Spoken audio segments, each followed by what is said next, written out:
Olá, sejam muito bem-vindos. Este é o podcast Primeira Infância no Ar. Sou Dani Flora e vamos juntos conhecer um pouco mais e refletir sobre a primeira infância. Chegamos ao nosso episódio número 5. Que tal conhecermos um pouco mais sobre desenvolvimento infantil, neurociência e desenvolvimento do cérebro na primeira infância? Mais uma convidada super especial em nosso podcast. Hoje, diretamente do sertão pernambucano, vamos conversar com Larissa Muniz Falcão do Espírito Santo. Ela é médica, formada pela Universidade de Pernambuco, com 8 anos de experiência em pediatria, é mestre em desenvolvimento infantil pela University of Stirling, na Escócia, e mestre em genética, ambiente e desenvolvimento pelo Departamento de Neurociência da King's College London, na Inglaterra. Desde 2019, Larissa é secretária municipal de Educação de Arapina, em Pernambuco, e é minha companheira como Global Leader for Young Children. Larissa, muito bem-vinda, muito obrigada por aceitar meu convite, é um prazer ter você aqui conosco no nosso podcast. É um prazer estar aqui também, é um prazer a gente proliferar o conhecimento, né, em relação à primeira infância. Que bom.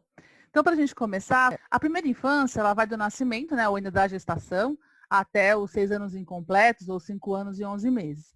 E ainda alguns especialistas subdividem essa fase, incluindo a primeiríssima infância, do nascimento até os 3 anos de idade. Ou, como até a gente pode encontrar em alguns estudos, os primeiros 1000 dias. E vários estudos consideram essa fase da vida muito importante para o desenvolvimento da criança. Você concorda? E o que dizem os avanços da neurociência sobre a primeira infância?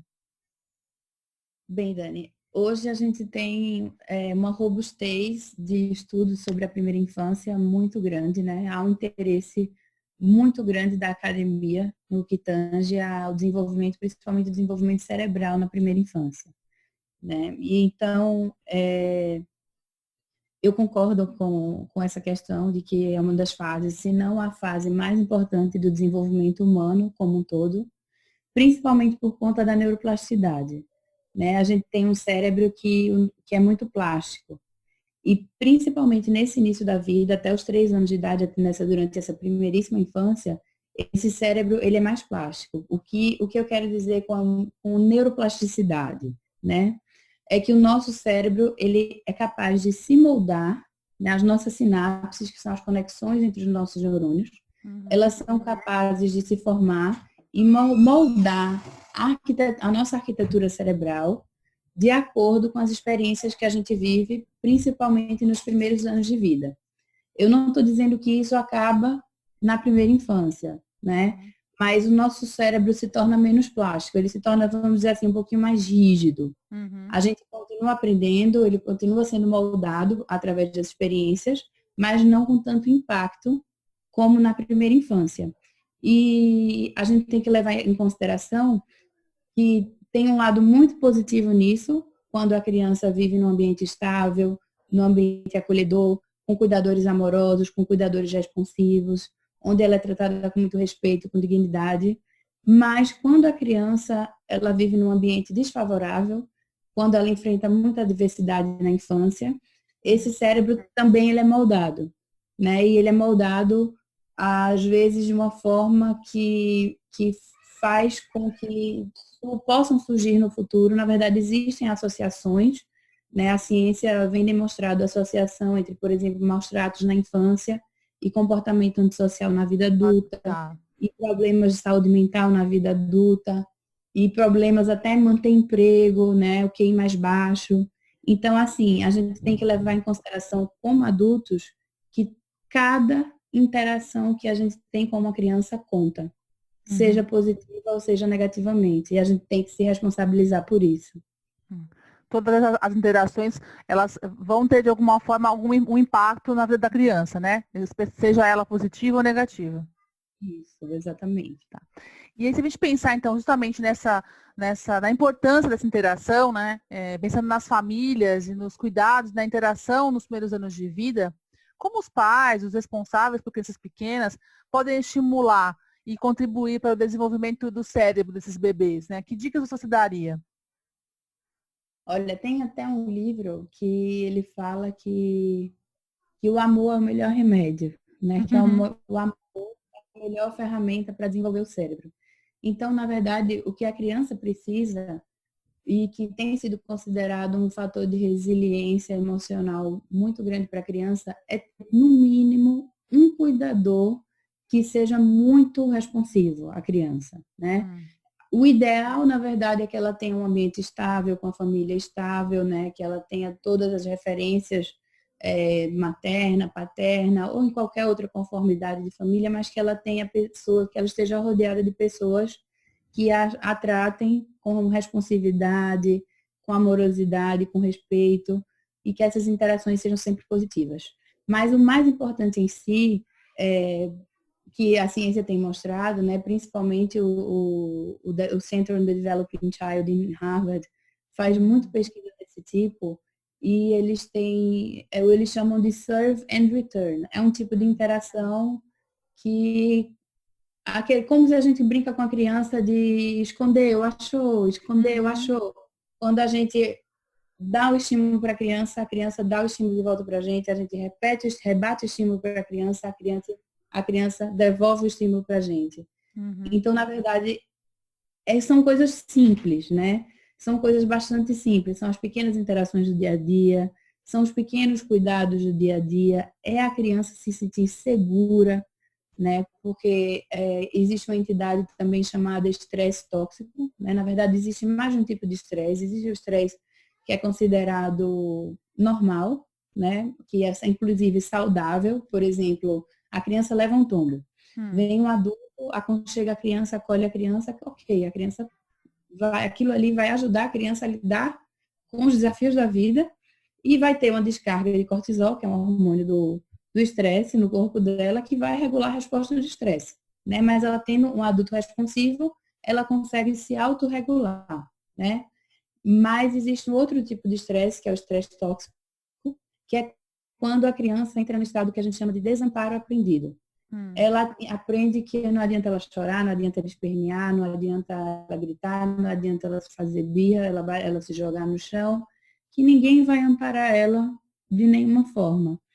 Então, essa forma é a mais deletéria, essa forma de estresse é a mais deletéria para o desenvolvimento cerebral. E não existe uma medida, como que eu posso falar, uma medida absoluta para isso.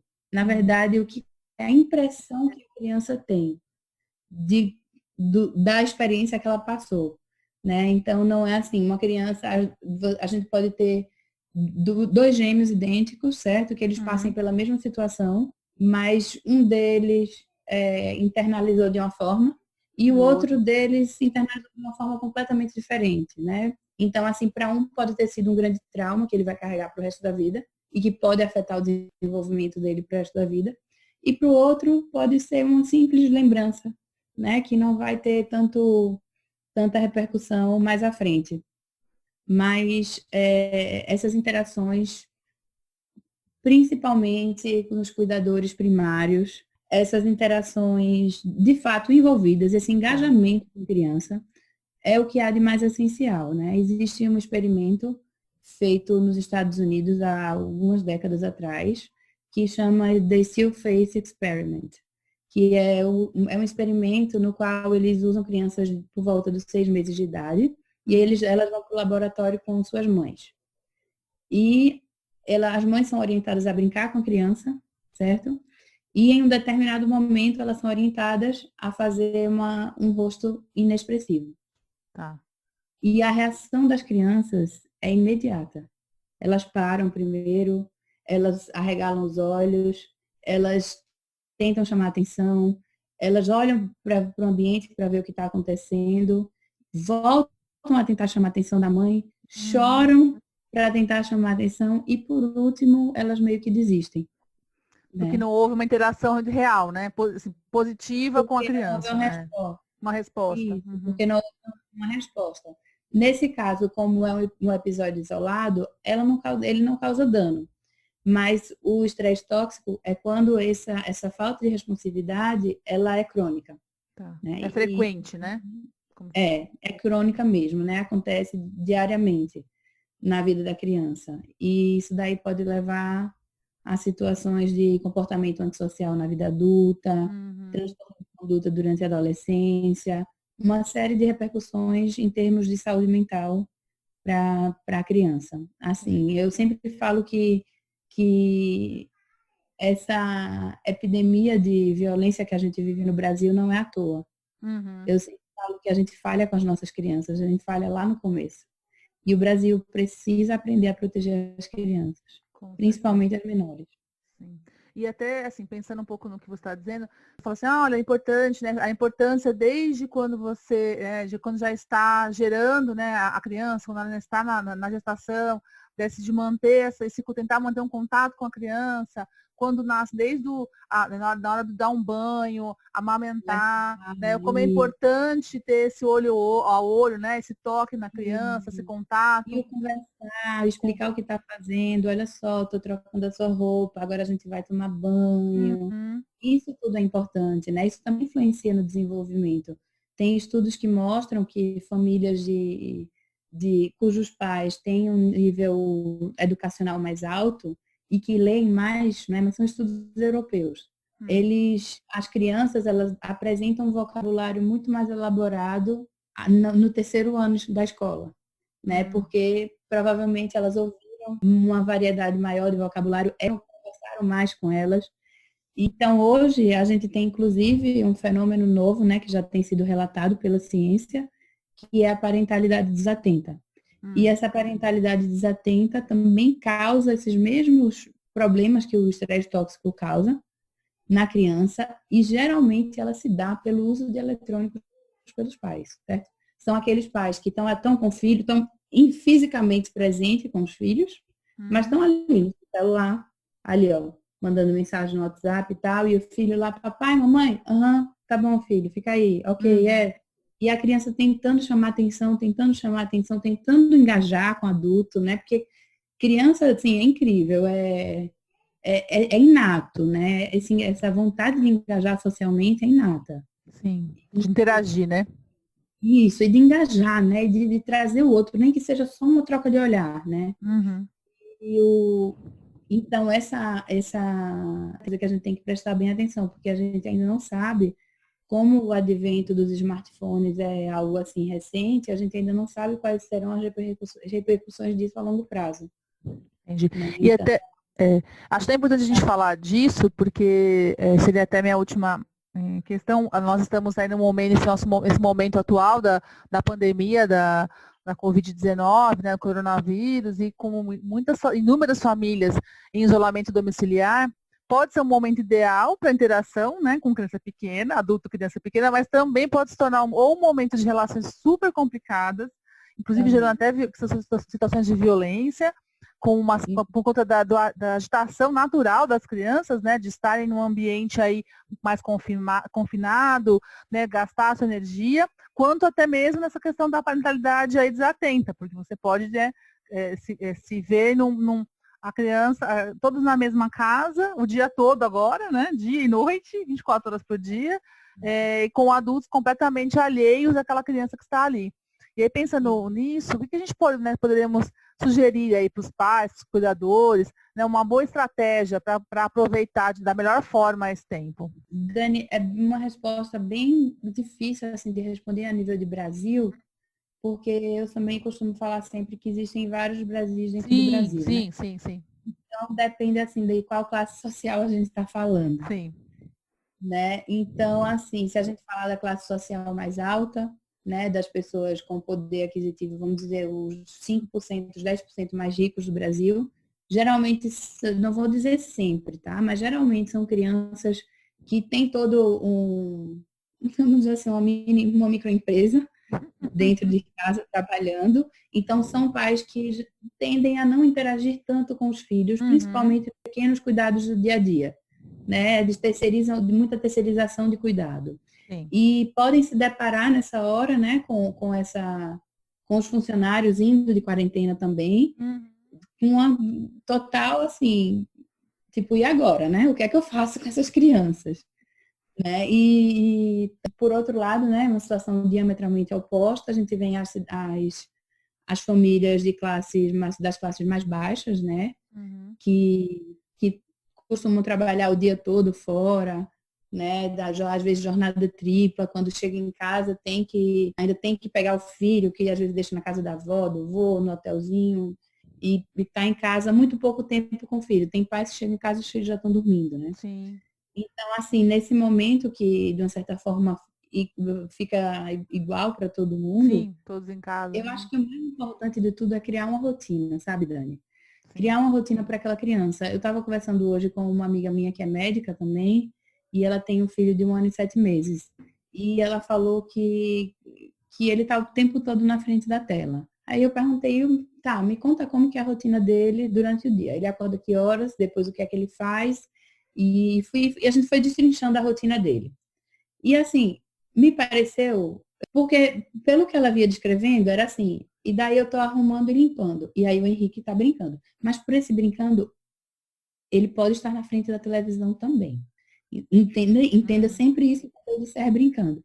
Então, assim, eu acho que é uma época que, assim, a primeira infância ela passa tão rápido. Pois é. E, na minha opinião, é um privilégio tão grande poder acompanhar a cada conquista, cada pequeno marco do desenvolvimento, cada gesto novo, cada palavrinha nova que a criança faz. Então, assim, eu vejo muito mais esse período de quarentena como um período de privilégio de desfrutar. Desfrutem seus filhos.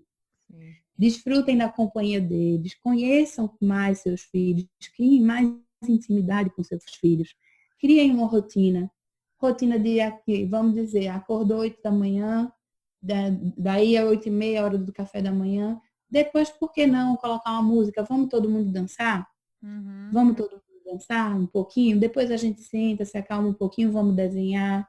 E daí em diante, né, o dia vai passando conforme tanto as necessidades dos adultos como as necessidades das crianças, né?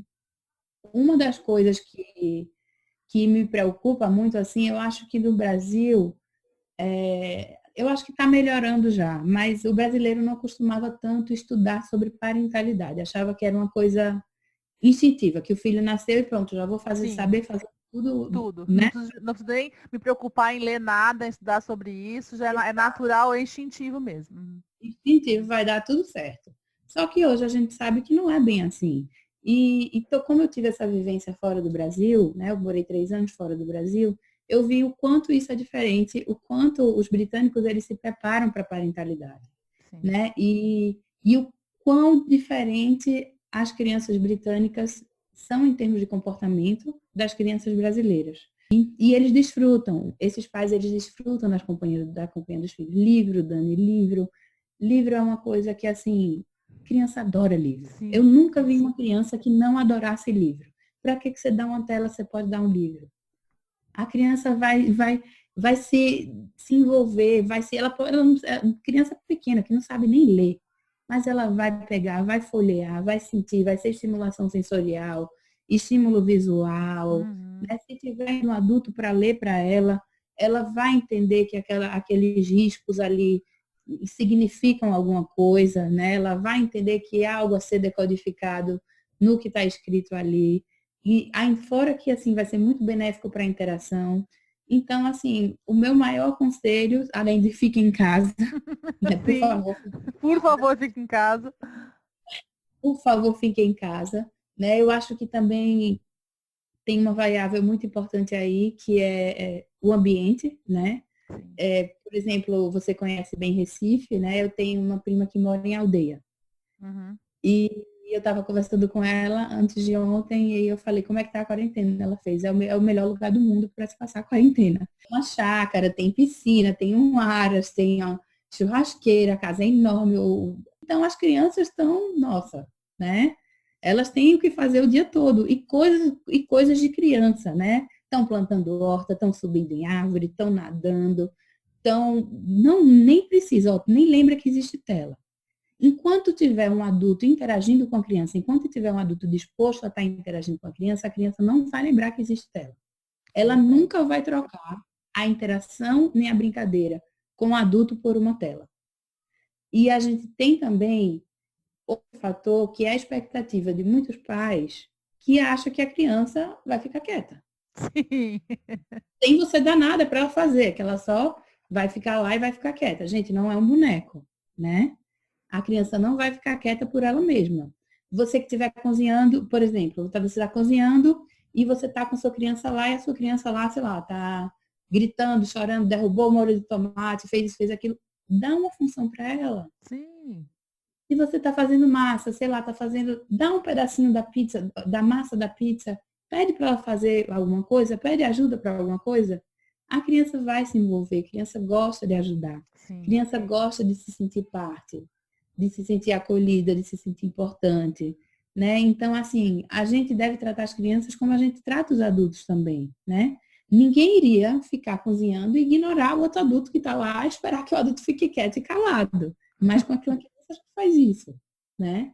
É igual a questão de birra, que as pessoas. Eu já conversei com você sobre isso, que eu não gosto desse termo, né?